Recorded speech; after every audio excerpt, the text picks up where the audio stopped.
Olá, eu sou o professor Vaine Cordeiro e nós faremos nesse pequeno vídeo uma introdução ao estudo das classificações das próteses parciais removíveis e nos deteremos mais especificamente em duas classificações, que são a classificação das vias de transmissão da força mastigatória ao osso alveolar e a classificação de Kennedy. Vamos iniciar com a classificação das vias de transmissão da força mastigatória ao osso alveolar, proposta por Hampel e modificada por Fritz e Elbrecht, uma classificação funcional. Sempre que nós nos alimentamos, ou seja, sempre que os dentes são submetidos à carga mastigatória, a força mastigatória é dissipada para o osso alveolar através dos dentes pilares. Se um paciente é portador de uma prótese total removível, ou seja, se ele não tem mais os seus dentes, naturalmente quando ele mastiga com a sua prótese total, a força é dissipada para o osso alveolar através da fibromucosa que está sob a prótese. Nos pacientes usuários de prótese parcial removível, nós temos três formas diferentes ou três vias diferentes para que a força mastigatória seja transmitida ao osso alveolar. Vejamos. Nesta situação, nós temos uma PPR dentossuportada. As PPRs dentossuportada são aquelas onde a força mastigatória é transmitida ao osso alveolar exclusivamente através dos dentes pilares. São os casos de espaços intercalares, ou seja, espaços limitados por dentes. Tem dente mesialmente e distalmente ao espaço protético. Aqui está a cela da prótese, que é a parte da prótese que contém os dentes artificiais e a gengiva. E reparem que aqui, distalmente a ela, na crista marginal mesial desse molar e na crista marginal distal desse pré, nós temos os chamados apoios oclusais. São estruturas que fazem com que a força mastigatória, embora seja exercida sobre a cela, ela é transmitida, a força mastigatória é transmitida ao osso alveolar através desses dentes pilares. Então, são os casos de PPR dentossuportada. Aqui, PPR dentossuportada. Nós vamos colocar apoio aqui, apoio nesse molar, apoio nesse pré. Então, toda a força mastigatória, embora a cela esteja em contato com a mucosa, toda a força mastigatória é transmitida ao osso alveolar através dos próprios dentes. O Hampel classifica como sendo uma prótese fisiológica, ou seja, a força mastigatória é transmitida ao osso através dos dentes, e os dentes são órgãos aptos, fisiologicamente falando, para exercer esse tipo de função. Nós temos, nesse caso agora, uma PPR dentomucoso suportada ou dentomuco suportada. Essas próteses são aquelas onde a força mastigatória é transmitida ao osso alveolar através de dois caminhos: dentes pilares, predominantemente através dos dentes pilares, e também através da fibromucosa. Essa não é uma regra absoluta, mas normalmente são as situações de extremidade livre unilateral. Aqui, inevitavelmente, como não tem dente posterior para fazer apoio oclusal, a força mastigatória incidirá sobre a cela e a cela a transmitirá à mucosa, e da mucosa ela será dissipada para o osso alveolar. Nós temos ainda do outro lado, aqui junto ao espaço protético, e do outro lado, vários apoios oclusais que fazem com que a força mastigatória seja, então, em grande parte, dissipada para o osso alveolar através dos dentes pilares.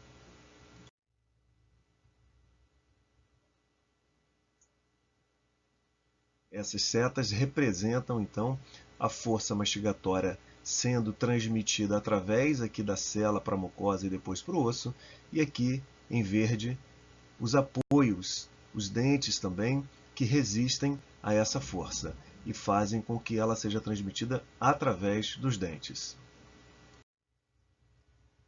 Hampel classifica esse tipo de prótese como sendo semifisiológica, não é tão fisiológica como a primeira, porque, em parte, a força é transmitida pela mucosa, que não é um órgão apto fisiologicamente para exercer esse tipo de função.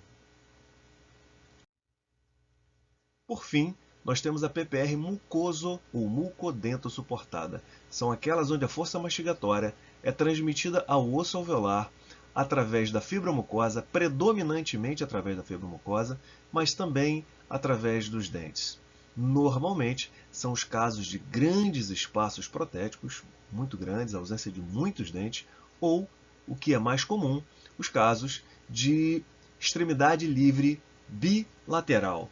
Aqui, inevitavelmente, tanto de um lado quanto do outro, principalmente na região de molares, onde a força mastigatória é medida com maior intensidade, nessas regiões a força será transmitida ao osso alveolar através da fibra mucosa, predominantemente através da fibra mucosa. Então, essas setas representam a força mastigatória sendo transmitida em grande quantidade, em maior intensidade, pela fibra mucosa. O Hampel considera ou classifica a PPR mucoso-dento suportada como sendo afisiológica ou não fisiológica. Por quê? Porque a força mastigatória é transmitida ao osso alveolar predominantemente através da mucosa, que, como já mencionado, não é um órgão apto para exercer esse tipo de função. Muito bem, vamos agora à classificação de Kennedy. A classificação de Kennedy, embora tenha sido proposta em 1927, ela ainda é muito aceita e muito usada nos dias atuais. Ela é extremamente didática, ela favorece a comunicação entre o cirurgião dentista e o técnico de prótese dentária. É também muito empregada para ensino, então ela facilita a comunicação entre o professor e o aluno e entre os profissionais envolvidos num plano de tratamento, na reabilitação de pacientes com prótese parcial removível.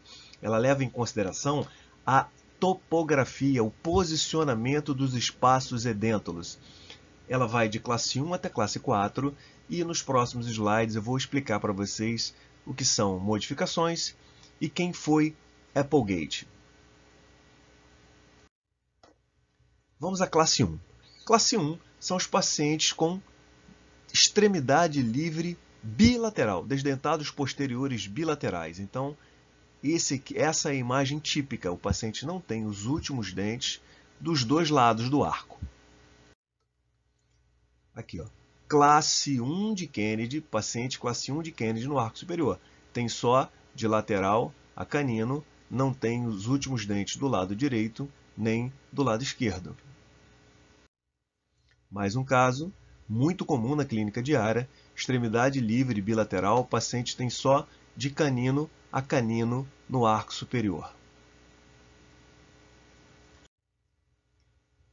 Modificações referem-se a falhas, a ausências em algum outro segmento. Não é número de dente ausente, mas número de região edêntula. Então, nós temos aqui um paciente classe 1, porque ele é extremidade livre bilateral, e essa região aqui caracteriza uma modificação.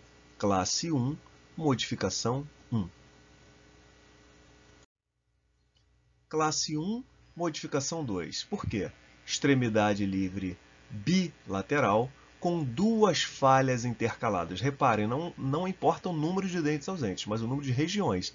Temos aqui uma região edêntula e outra região edêntula, além, obviamente, das duas regiões posteriores que caracterizam a classe. Classe 1, modificação 2. Classe 2 são os pacientes com extremidade livre unilateral, desdentados posteriores unilaterais. Reparem, para a gente relembrar, temos aqui um paciente classe 1 no arco superior, extremidade livre do lado esquerdo, extremidade livre do lado direito. E classe 2, extremidade unilateral apenas do lado direito. Então, ele é classe 1 no arco superior e classe 2 no arco inferior. Classe 2, modificação 1. Extremidade livre unilateral com uma falha em outro segmento.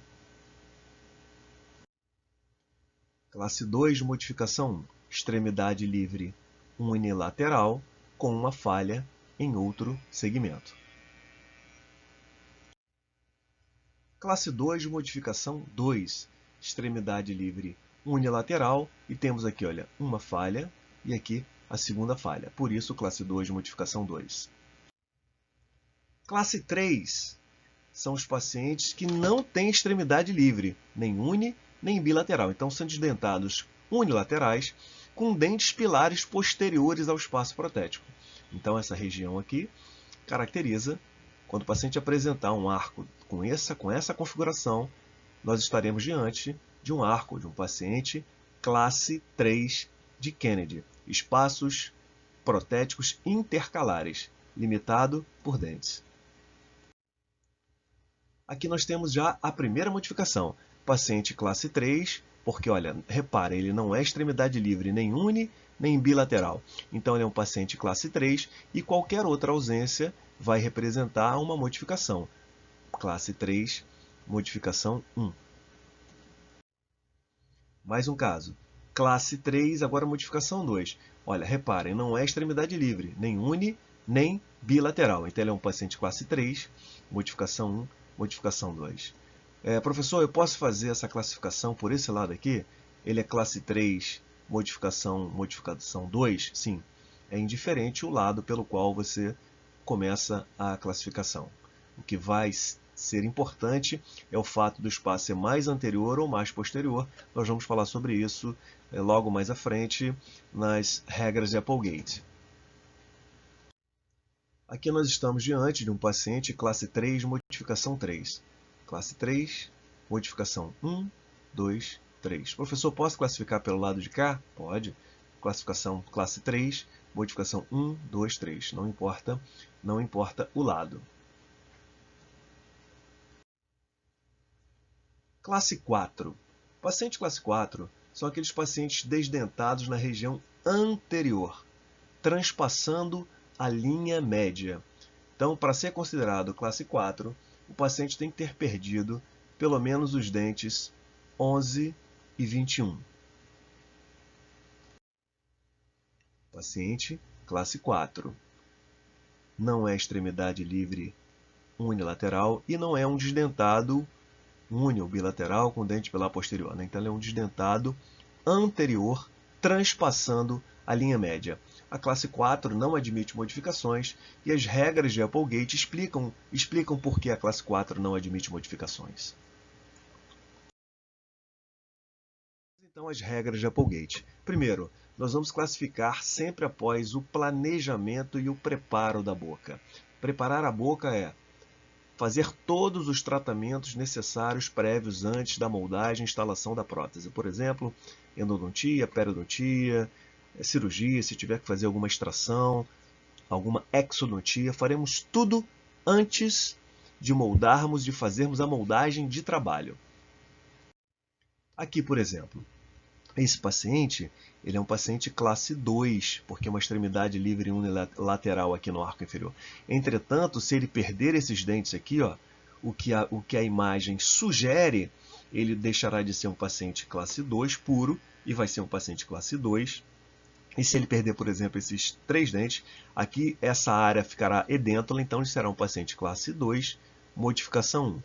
Por isso, a gente vai classificar após o preparo e o planejamento do caso.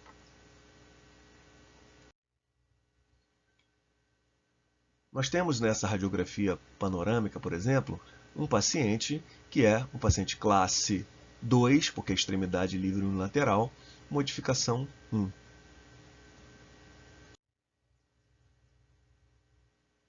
Classe 2, modificação 1.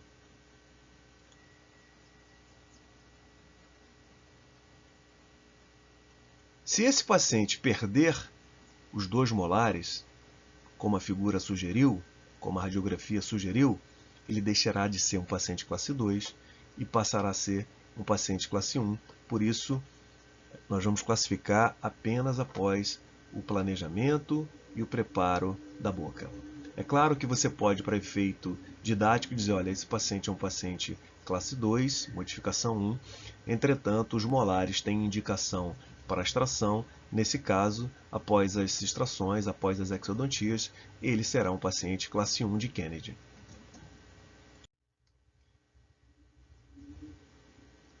Então, lembrando, classificar após o preparo e o planejamento da Applegate. O siso ausente, o espaço não será considerado. Se o siso estiver ausente, o espaço não será considerado.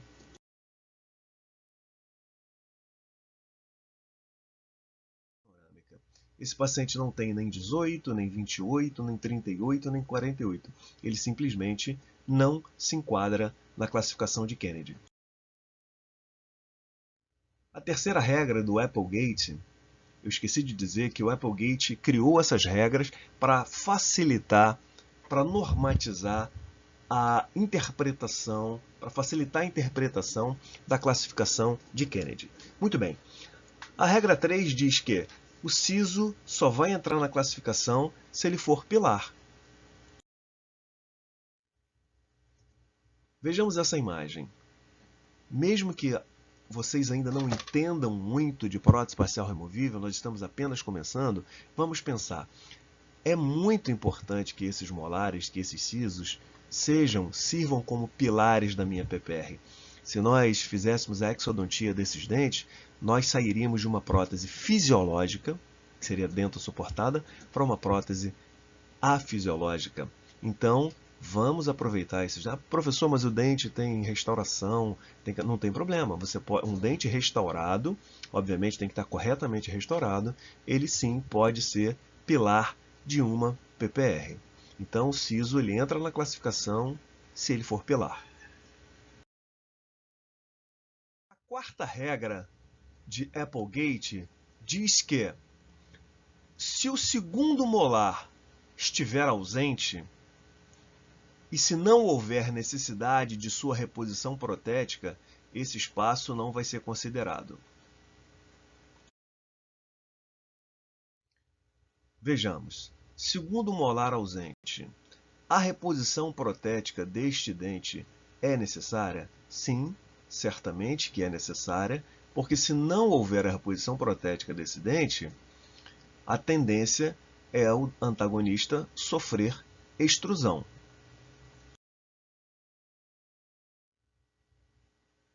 Essa é a tendência, extrusão do 47. Então, nesse caso, esse espaço seria considerado e esse paciente seria classificado como classe 3, ou seja, um desdentado unilateral, não é desdentado na região anterior, não é extremo livre, então ele seria um classe 3, porque é um desdentado unilateral com dente pilar posterior ao espaço protético.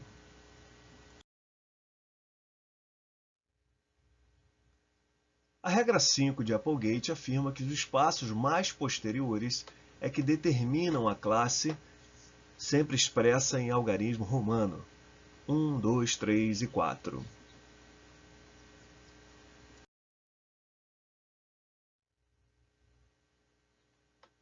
Observemos essa imagem. Naturalmente é de um paciente classe 4 de Kennedy, desdentado anterior, transpassando a linha média.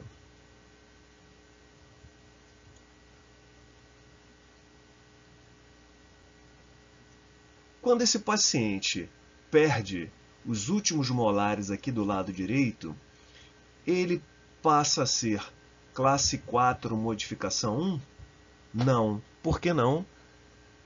Os espaços mais posteriores é que determinam a classe. Então, se esse paciente perder um dente posterior, perdeu 2 dentes posteriores e ficou extremo livre, ele passa a ser um paciente classe 2, porque extremidade livre unilateral, e aqui a região anterior passa a ser uma modificação.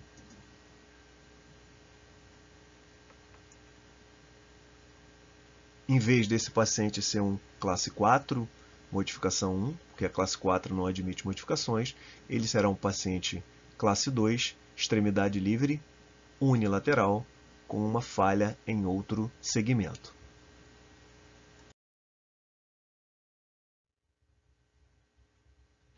As mesmas figuras agora separadas. Na figura da esquerda, o paciente é classe 4, perdeu os últimos molares, então passou a ser classe 2, modificação 1.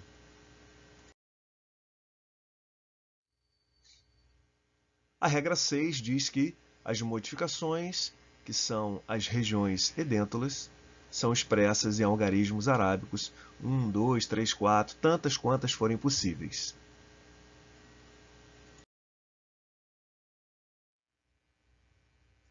A regra 7 afirma que as modificações referem-se, então, ao número de regiões desdentadas.